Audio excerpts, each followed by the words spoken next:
ये आदमी हर दिन रिसेप्शन पर आकर 10 बार अपना कमरा बदलवाता है। कंप्यूटर ने भी इसे परेशान करने वाला ग्राहक मार्क कर दिया है। वेटर भी हार मान चुका था, इसलिए वो मैनेजर के पास गया। जल्द ही ये बात होटल के मालिक तक पहुंच गई। उसने डेविड को अपने ऑफिस बुलाया और कहा कि वह उसकी हर शर्त मानने को तैयार है, लेकिन एक शर्त पर कि वो कॉरिडोर के आखिर वाले कमरे में नहीं रुकेगा, क्योंकि वो कमरा बहुत ही अजीब और डरावना है। होटल बनने से लेकर अब तक कई साल बीत चुके हैं, लेकिन उस कमरे में 56 हादसे हो चुके हैं। उनमें से 12 ने खिड़की से कूदकर जान दी, 7 ने फांसी लगाई और 20 ने दवाइयां खा ली। बाकी दर्जनों ने अलग अलग तरीकों से जान दी। वहाँ कोई भी 1 घंटा भी नहीं टिक पाया, इसलिए आखिर में उस कमरे को हमेशा के लिए बंद करना पड़ा। लेकिन निक ने ये सुनकर अनसुना कर दिया। उसे लगा कि होटल वाले मशहूर होने के लिए ये सब मनगढ़ंत कहानियां सुना रहे हैं। निक ने बताया कि वो डरावनी कहानियां लिखने वाला एक लेखक है और वो यहाँ सिर्फ आइडिया ढूंढने आया है। अगर वो उस कमरे में अपनी कहानी पूरी कर सका तो वो गारंटी देता है कि अगले दिन होटल वायरल हो जाएगा। मालिक ने देखा कि निक अब भी जिद पर अड़ा है, तो उसने दराज से कुछ फाइलें निकाली और कहा, अगर तुम्हें आइडिया ही चाहिए तो इन्हें देखो। इनमें उन सभी मरने वाले मेहमानों की पूरी जानकारी है। तुम्हारी डरावनी किताब के लिए ये काफी होगी। और किसे पता था कि उन डरावनी तस्वीरों को देखकर निक की दिलचस्पी उस कमरे में और भी बढ़ जाएगी। उसने मालिक को धमकी दी कि अगर उसे कमरा नहीं मिला तो वो इंटरनेट पर उनके बारे में बुरा भला लिखेगा। मालिक ने देखा कि वो मान नहीं रहा है, तो उसने उसे सबक सिखाने का फैसला किया। उसने सालों से बंद पड़ी तिजोरी से वो मौत की निशानी वाली चाबी निकाली। निक की जिद आखिरकार पूरी हो गई। वो लिफ्ट से ऊपर पहुंचा और एक तरफ मरने वालों की फाइलें देखता हुआ कमरे की तरफ बढ़ने लगा। पर हैरानी की बात यह हुई कि काफी देर तक घूमने के बाद वो वापस लिफ्ट के पास ही आ गया। निक थोड़ा घबरा गया कि क्या सच में यहाँ कुछ गड़बड़ है। इस बार उसने फाइलें रखी और ध्यान से देखते हुए जल्दी ही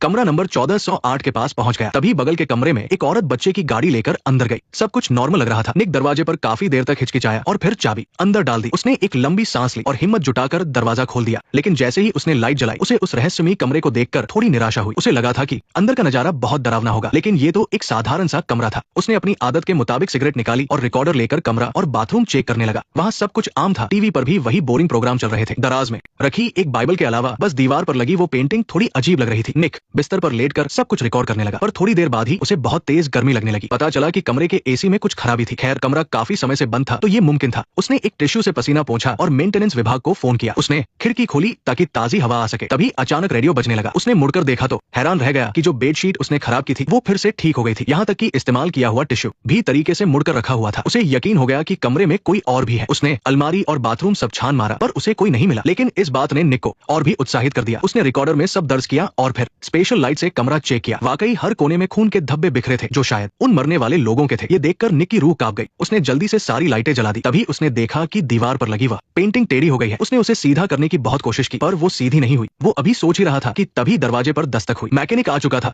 लेकिन वो किसी भी हाल में अंदर आने को तैयार नहीं था। उसने बाहर से ही निक को गाइड किया। जल्द ही निक ने बताए अनुसार एसी ठीक कर लिया, पर जैसे ही वो शुक्रिया कहने के लिए मुड़ा, उसने देखा कि वो आदमी गायब हो चुका था। उसने सोचा कि थोड़ा ड्रिंक पीकर तनाव कम करे। तभी रेडियो फिर से अजीब तरीके से बज उठा। इस बार सिर्फ म्यूजिक नहीं, बल्कि एक उल्टी गिनती भी शुरू हो गई। तभी निक को मालिक की बात याद आई कि कोई भी इस कमरे में 1 घंटे से ज्यादा जिंदा नहीं रहा। वो अभी संभल भी नहीं पाया था कि एक कान फाड़ देने वाली आवाज गूंजने लगी। उसे लगा कि शायद उसके कान बज रहे हैं, इसलिए उसने खिड़की से सिर बाहर निकाला। सड़क पर सब कुछ शांत था। जैसे ही वो वापस अंदर जाने लगा, खिड़की अचानक अपने आप नीचे गिर गई। निक ने बड़ी मुश्किल से अपना हाथ बाहर निकाला। वो जख्म धोने के लिए बाथरूम गया तो अचानक नल फट गया और उसमें से खौलता हुआ पानी निकलने लगा। उसका हाथ और भी ज्यादा जल गया। निक गुस्से के मारे पागल हो गया। उसने फोन उठाकर शिकायत करनी चाहिए, पर रिसेप्शन वाले अजीब बातें कर रहे थे। इस बात ने उसे पूरी तरह भड़का दिया। निक ने अपना सामान उठाया और कमरा छोड़ने का फैसला किया। वो अब एक पल भी यहाँ नहीं रुकना चाहता था। पर तभी दरवाजा जाम हो गया। उसने कितनी भी ताकत लगाई, पर वो नहीं खुला। यहाँ तक कि लॉक ने चाबी भी अंदर निकल ली। निक पागलों की तरह दरवाजा पीटने लगा, पर गला फाड़कर चिल्लाने के बाद भी किसी ने जवाब नहीं दिया। उसने दरवाजे के छेद से बाहर झांकने की कोशिश की तो उसे एक आंख अपनी ओर घूरती हुई दिखी। निक डर के मारे खिड़की की तरफ भागा और मदद के लिए चिल्लाने लगा, पर नीचे सड़क के शोर ने उसकी आवाज को दबा दिया। जब उसे लगा कि अब कोई उम्मीद नहीं बची है, तभी उसने सामने वाली बिल्डिंग में किसी को देखा। वो पागलों की तरह उनकी तरफ हाथ हिलाने लगा। निक की लगातार कोशिश के बाद आखिरकार सामने वाले इंसान ने भी जवाब दिया, पर निक को कुछ गड़बड़ लगी। वो हाथ हिलाता तो सामने वाला भी हाथ हिलाता। दोनों की हरकतें बिल्कुल एक जैसी थी। उसने लैंप उठाया तो सामने वाले ने भी लैंप उठा लिया और तभी उसे उस शख्स का चेहरा साफ दिखा। अचानक उसके पीछे कुल्हाड़ी लिए एक बुजुर्ग आदमी दिखाई दिया। निक बहुत डर गया। उसने फौरन पीछे मुड़कर देखा तो वो आदमी उसके पीछे ही खड़ा था। वो बूढ़ा आदमी बेतहाशा कुल्हाड़ी चलाकर निक को दीवार के कोने तक ले आया, पर अगले ही पल सब कुछ शांत हो गया और वो गायब हो गया। निक ने खुद को शांत रखने की कोशिश की और फिर लैंप उठाकर खिड़की से बाहर फेंक दिया। उसने सोचा कि शायद इससे किसी का ध्यान जाए, पर वो लैंप भी बीच हवा में ही गायब हो गया। उसे समझ आ गया कि वो फंस चुका है। तभी कमरे में अचानक अचानक एक आवाज गूंजी। निक को अपने कानों पर यकीन नहीं हुआ, क्योंकि वो आवाज किसी और की नहीं बल्कि उसकी बेटी की थी। उसे लगा कि ये सब डर की वजह से हो रहा है। निक बार बार खुद को समझाता रहा कि शांत रहो, क्योंकि उसकी बेटी की मौत बहुत पहले हो चुकी है। पर तभी टीवी अचानक अपने आप चालू हो गया और उस पर उनके परिवार की पुरानी, वो आज भी खुद को माफ नहीं कर पाया था। वो एक बार फिर अपनी बेटी का चेहरा छूना चाहता था, पर टीवी तभी बंद हो गया। फिर उसे वे लोग दिखाई दिए जो पहले इस कमरे में मर चुके थे। वे एक एक करके खिड़की से नीचे कूद रहे थे। निक ने सोचा कि शायद वे लोग खिड़की से बाहर इसलिए कूद रहे थे ताकि इस कमरे से भाग सके। वो अभी इन्हीं ख्यालों में खोया था कि बगल के कमरे से बच्चे के रोने की आवाज आई। वो पागलों की तरह दीवार पीटने लगा ताकि सामने वाला उसे सुन सके, पर पता नहीं क्यों दीवार के उस पार उसकी आवाज सुनाई नहीं दे रही थी। ऐसा लगा कि अब उसे खुद ही अपनी जान बचानी होगी। निक ने कमरे के नक्शे में देखा कि बगल वाला कमरा बस एक दीवार की दूरी पर है। वहां तक पहुंचने में सिर्फ 18 कदम लगेंगे। वो खिड़की से बाहर निकला और दीवार से चिपक कर धीरे धीरे आगे बढ़ने लगा, पर 20 कदम चलने के बाद भी उसके सामने सिर्फ दीवार ही थी। जैसे ही उसने आगे देखा, उसे अपने सामने एक बहुत बड़ी और अंतहीन दीवार दिखाई दी। अब उसके पास पीछे हटने के अलावा कोई रास्ता नहीं था। शुक्र है कि वो सही सलामत कमरे में वापस आ गया। लेकिन जब उसने दोबारा दीवार पर लगे मैप को देखा तो वहां सिर्फ उसका कमरा बचा था। उसने दरवाजे के सुराग से बाहर झांका तो बाहर भी एक दीवार खड़ी थी। यहाँ तक कि अभी जो खिड़की थी वो भी गायब हो चुकी थी। डेविड का दिमाग अब काम करना बंद कर रहा था। उसने अपनी रिकॉर्डिंग दोबारा सुनी ताकि वो खुद को यकीन दिला सके कि ये सब झूठ है, पर रिकॉर्डिंग में उसने खुद को ये कहते सुना कि इस कमरे में कोई खिड़की है ही नहीं। वो बुरी तरह डर गया और तभी कमरे में फिर से बदलाव होने लगा। अभी जो एसी ठीक हुआ था वो फिर खराब हो गया। डेविड ने ठंड से बचने के लिए अपने सारे कपड़े पहन लिए। फोन में सिग्नल नहीं थे तो उसने लैपटॉप निकाला और प्रार्थना करने लगा। किस्मत से होटल का इंटरनेट काफी तेज चल रहा था। उसने अपनी एक्स वाइफ को वीडियो कॉल किया और उसे तुरंत पुलिस बुलाने को कहा, मगर तभी नेटवर्क खराब होने लगा और उसकी मुसीबत तब और बढ़ गई जब छत पर लगा। फायर सिस्टम अचानक चालू हो गया। इससे उसका लैपटॉप फौरन खराब हो गया और पानी की बौछारें कमरे के हर कोने में गिरने लगी। डेविड ने एक डंडा उठाया और उसे जोर से दबाया, तब जाकर वह पानी रुक पाया। तभी उसका ध्यान छत पर बने वेंटिलेशन पाइप पर गया। उसे लगा शायद वह यहाँ से निकल सकता है। बिना सोचे समझे उसने ढक्कन खोला और सीधा अंदर घुस गया। अंदर उसे बगल वाले कमरे से एक बच्चे के रोने की आवाज आई। डेविड पागलों की तरह मदद के लिए चिल्लाया, पर उसने देखा कि वहाँ उसकी एक्स वाइफ थी और उसकी गोद में उनकी अपनी छोटी बेटी थी। डेविड घबराकर वहाँ से भागा, लेकिन अभी वो कुछ ही दूर गया था कि उसने एक दूसरे कमरे में अपने पिता को देखा। उसके पिता उसे परिवार की परवाह न करने के लिए कोस रहे थे, जिसकी वजह से उनकी बेटी के साथ वो हादसा हुआ था। डेविड पूरी तरह टूट गया और वहाँ से भागना चाहता था, पर रास्ते में अचानक एक डरावना साया आ गया। अच्छी बात ये थी कि वह फुर्ती से वहाँ से निकलकर अपने कमरे में वापस आ गया। उसने डर दूर करने के लिए कोला पी और प्रार्थना के लिए बाइबल उठाई, पर न जाने क्यों जिस किताब में पहले ढेर सारे शब्द थे वो अब पूरी तरह कोरी हो चुकी थी। डेविड अब उम्मीद खो चुका था और उसमें लड़ने की ताकत नहीं बची थी। तभी मुसीबत और बढ़ गई। देखते ही देखते पूरा कमरा बर्फ की तरह ठंडा हो गया। उसने तापमान बढ़ाने की कोशिश की, पर कंट्रोलर पहले ही टूट चुका था। अब वो बस कोला पीकर और आग जलाकर खुद को गर्म रखने की कोशिश कर रहा था। इस हालत में भी वो रिकॉर्डिंग करना नहीं भूला और जैसे ही वो बेहोश होने वाला था उसे लैपटॉप की स्क्रीन जलती हुई दिखी। उसमें से उसकी पत्नी की आवाज आ रही थी। डेविड पूरी ताकत लगाकर वहां तक पहुंचा। उसकी पत्नी कह रही थी कि उसने पुलिस को खबर कर दी है और पुलिस उस कमरे में होकर आई है, लेकिन वो कमरा बिल्कुल खाली था। ये सुनकर डेविड का हौसला टूट गया। सारा ने उसे शांत रहने को कहा और बताया कि वो 15 मिनट में होटल पहुंच रही है। डेविड ने टाइमर की तरफ देखा। उसे पता था कि अब बहुत देर हो चुकी है। वो सारा को मना करना चाहता था, पर तभी स्क्रीन पर उसका अपना ही एक हम शक्ल आ गया। उसने न सिर्फ डेविड की आवाज बंद कर दी बल्कि उस औरत को बहलाकर वहां बुलाने लगा। डेविड ने उसे बहुत बुरा भला कहा, पर उसे सिर्फ चिढ़ाया गया। तभी कमरा जोर जोर से हिलने लगा और छत में दरारें पड़ने लगी, जमीन भी फटने लगी और सबसे डरावनी बात यह थी कि दीवार पर लगी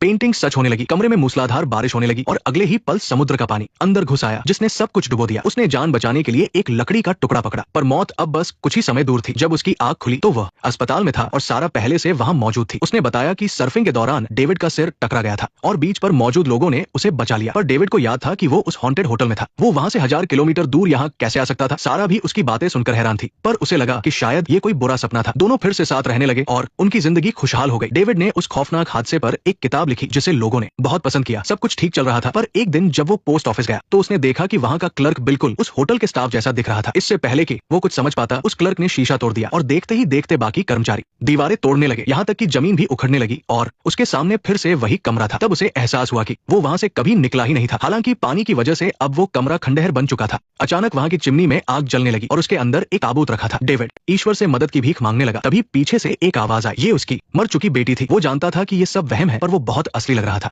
जब उसकी बेटी ने कहा कि उसे ठंड लग रही है तो डेविड ने उसे गले लगा लिया, पर अगले ही पल वो उसकी बाहों में फिर से खत्म हो गई। डेविड माफी भी नहीं मांग पाया था कि वो राख बन गई। तभी कमरे का टाइमर फिर से चलने लगा और उसे सब धुंधला दिखने लगा। डेविड एक बार फिर बेहोश हो गया और जब जागा तो वो फिर उसी कमरे में था। टाइमर फिर से 1 घंटे पीछे चला गया था और वहाँ सब कुछ पहले जैसा ठीक हो गया था, जैसे वो अभी अभी आया हो। रिसेप्शन से फोन आया और उन्होंने कहा कि वे अपने मेहमानों की पसंद का ख्याल रखते हैं। डेविड को 2 ऑप्शन दिए गए, या तो वो ये सब फिर झेले या होटल की क्विक चेकआउट सर्विस ले ले। डेविड बाथरूम की तरफ गया तो वहाँ एक रस्सी लटकी हुई थी। साफ था कि इसी इसी को क्विक चेकआउट कहा जा रहा था। डेविड जानता था कि उसके पास कोई रास्ता नहीं है। उसे मौत से डर नहीं था, पर वो नहीं चाहता था कि उसके बाद कोई और इस कमरे का शिकार बने। उसने अपनी टाई को शराब की बोतल में डाला और एक बम बना लिया। उसने बिना डरे कमरे में आग लगा दी और उस भूतिया कमरे के साथ खुद को खत्म कर लिया। फिल्म यही खत्म होती है। बहुत से लोगों को लगता है कि डेविड को मानसिक बीमारी थी और ये सब उसका भ्रम मात्र था, पर असल में ऐसा नहीं है, क्योंकि जो लोग पहले वहां मरे थे उन सबको मानसिक परेशानी नहीं हो सकती थी। वो कमरा असल में आपके अपने डर का सामना कराता है। डेविड अपने ही डर से लड़ रहा था। वहां जान देने वाला हर इंसान अपने बीते हुए कल की बुरी यादों से हारा था। वो कमरा आपकी उन कमजोरियों को बढ़ा देता है जिन्हें आप छिपाना चाहते हैं, पर जब वे सामने आती है तो आपको उनका सामना करना ही पड़ता है। डेविड की बेटी की मौत और उसकी पत्नी का दूर जाना उसका सबसे बड़ा डर था। वो कमरा इंसान की भावनाओं से खेलकर उसे तोड़ देता है। आखिर में उसे हार माननी ही पड़ी, लेकिन एक तरह से देखा जाए तो ये उसके लिए शांति पाने जैसा था। हम सबके अंदर कुछ न कुछ ऐसा होता है जिसे